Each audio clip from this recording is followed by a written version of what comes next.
টগর ফুলের ডাগর আঁখি দেখবি যদি আয়, মল্লিকা তুই করলি কি, তোর ঘুম ভাঙেনি হায়।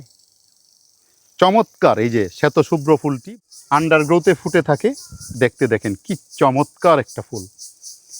এটাকে বলা হয় টেবার্নে মন্টানা। দেখতে শান্ত কিন্তু ভেতরে বেশ রহস্য লুকিয়ে আছে।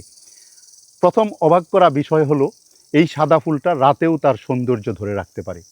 অনেক ফুল যেমন শুধু দিনে ফুটে, কিন্তু টগর তেমন না, অন্ধকারেও তার শুভ্রতা যেন ঝলমল করে আলো ছড়াতে থাকে।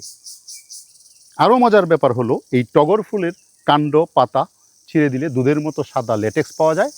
গাছের কোনো অংশ ভাঙলে যে ল্যাটেক্সটা আমরা পাই বা বের হয়, সেটা আসলে এক ধরনের রাসায়নিক ভাণ্ডার। এই রসে এমন কিছু অ্যালকালয়েডস থাকে যেগুলো ঔষধি গবেষণায় গুরুত্বপূর্ণ, তবে বেশি পরিমাণে হলে বিষাক্ততাও হতে পারে। ঐতিহ্যগত চিকিৎসায় টগরের অনেক ব্যবহার রয়েছে।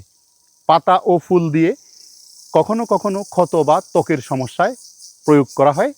এটা কিন্তু খাওয়ার মতো নিরাপদ নয়। ঔষধ হিসাবে নিরাপদ, বাট খাওয়ার মতো নিরাপদ নয়।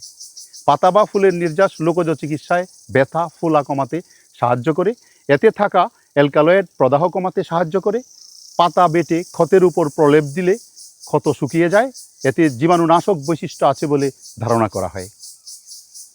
গ্রামাঞ্চলে কখনো কখনো এর নির্যাস জ্বর কমাতে ব্যবহার করা হয়, যদিও এটি বৈজ্ঞানিকভাবে খুব বেশি প্রতিষ্ঠিত কিছু না। তবে লোকজ চিকিৎসায় এটাকে ব্যবহার করা হয়। কিছু কিছু ক্ষেত্রে এটা স্নায়ুকে শান্ত করতে সাহায্য করে, অর্থাৎ হালকা প্রশান্তি এনে দেয়। কিছু প্রাথমিক গবেষণায় জানা যায় যে এর নির্যাস রক্তচাপ কমাতে সহায়ক। গাছে দুধের মতো যে ল্যাটেক্স পাওয়া যায়, এটা বিষাক্ত হতে পারে। নিজে থেকে খাওয়া ব্যবহার করা কখনোই ঠিক না। চিকিৎসকের পরামর্শ ছাড়া এটা ব্যবহার অত্যন্ত ঝুঁকিপূর্ণ হতে পারে। টগর ফুলের যে ল্যাটেক্স, এটা যদি কখনো আপনাদের চোখে যায়, তাহলে চোখে অত্যন্ত ক্ষতি হতে পারে।